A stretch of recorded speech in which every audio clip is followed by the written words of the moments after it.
Hi there. My last video, due to the fact that it was filmed in a hotel room with available light, probably wasn't one of the better videos in terms of the audio quality. I apologize if the audio was a little low. It was done in a bit of a hurry because I just wanted to get across the idea of doing a photo project. Now, I mean, a question that keeps coming up, because it seems that people are a lot more interested in gear than they are in photography. Pardon me if that sounds insulting. It wasn't meant to be. The fact is that I myself have been a gear junkie. I have done videos about my gear acquisition syndrome, my GAS. And for the most part, I have pretty much gotten over it. Yes, I am in the process of purchasing a new lens. Well, actually, it's a used lens from a friend of mine, an 18 to 135 Pentax, because I basically had sold off most of my in-between stuff.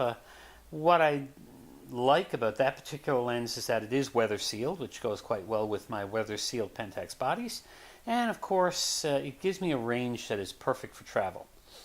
But enough about that. The fact is, some people are still asking, how am I adapting to micro four thirds? And that is not always an easy question to answer. In many ways, I am very much preferring the mirrorless format to the digital SLR I used before.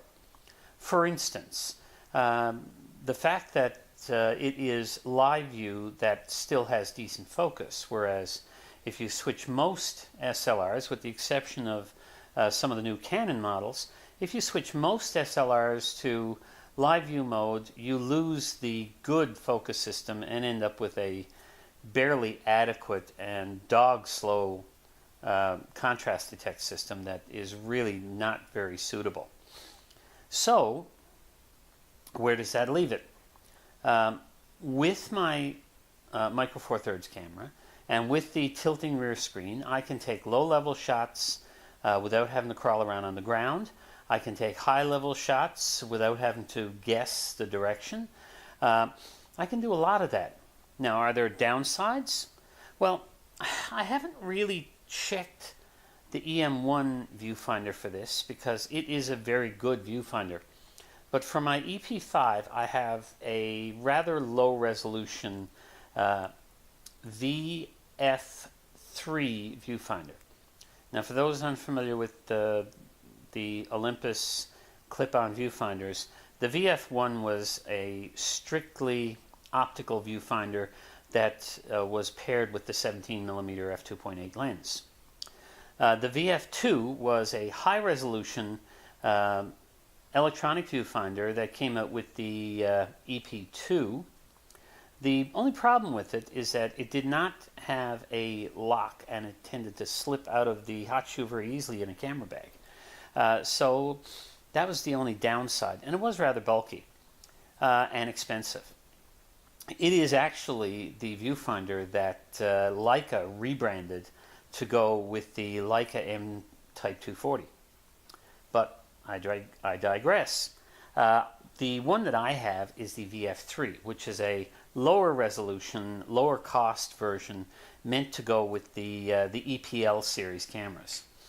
There is a VF4, which is supposed to be one of the highest quality, probably similar to what's in my EM1's built-in viewfinder. So getting back to mine, because the VF3 was meant to fit within a pretty tight budget, it tends to cause a little bit of eye fatigue when you're using it in low light situations. Staring into a well-lit tunnel with one eye in a fairly dark room can end up with that eye going a little bit night blind because, of course, it is subjected to far more light than the other eye and far more light than what's available around it. So I do find that a little bit of it a bit tiresome at times. Other than that, focus by wire is a pain in the butt, but it's still better than trying to manually focus adapted lenses. So do I use adapted lenses very often? No, hardly ever. I play around with them a little for video, where I set up the camera, set the distance, and I don't have to mess with it again. So in trying to do things like zone focusing, it can be a bit tricky, not the best. Now, admittedly, Olympus does make a number of lenses that do have the click collar that allows you to put them into actual manual focus mode with hard stops at either end. But those are quite expensive and outside of my budget. Meanwhile, with my digital SLR, I still have a Pentax K3. Now, for those people who still scoff at Pentax, I would like to remind them that a Pentax K3 is roughly the equivalent of a Nikon D7200. It has most of the same features. I will admit that the Nikon's focus system is quicker and more accurate. No arguments there at all. But other than that, the image quality is very little difference. As a result, I have a 24 megapixel camera with good quality lenses. I can get extremely nice images, very, very sharp images for my purposes. Okay, they are not 40 plus megapixel images like you get, of course, from the high-end cameras, but 24 megapixels I think is the sweet spot. It will give you very large enlargements, it will give you some space for cropping, and it won't clutter up your hard drive with tons and tons of humongous files. So that's my view on that. My Micro Four Thirds cameras are older models, so they have the 16 megapixel sensor. In terms of actual resolution, the only real difference I find is that I think that the sensor in the Pentax is a particularly good one. It's one of Sony's best sensors. And as a result, the image quality from that sensor is, I think, exceptionally good. In some ways, it's as good as, if not better than, some of the earlier model full-frame cameras. And the only real advantage now of a full-frame camera, in my view at least, is the fact that since it will make use of longer focal lengths, it will therefore allow for shallower depth of field. Remember, depth of field has nothing to do with sensor size, it has to do with the focal lengths you're using. The 25mm lens that I would use on this camera compared to a 50mm lens which you would use on a full frame, or a 35mm lens on an APS-C. All three of those will give you close equivalence in terms of angle of view. However, the longer focal length, the 50, will give you shallower depth of field than the 35 will, which will again be shallower depth of field than the 25 will. That's why you'll notice that with their Pro lenses, Olympus has gone to an f1.2 lens, because that gives them gets them closer to what you would get from a full frame camera and lens. So, again, I digress. Getting back to my original point, I'm very happy with Micro Four Thirds. I will continue to use Micro Four Thirds. I think that there are definite advantages to full frame, for instance, but they are,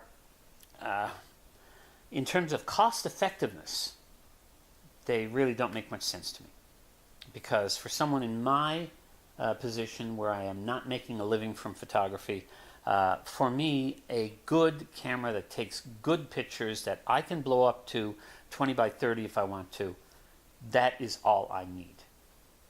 I don't need the professional quality that comes from a full-frame sensor camera.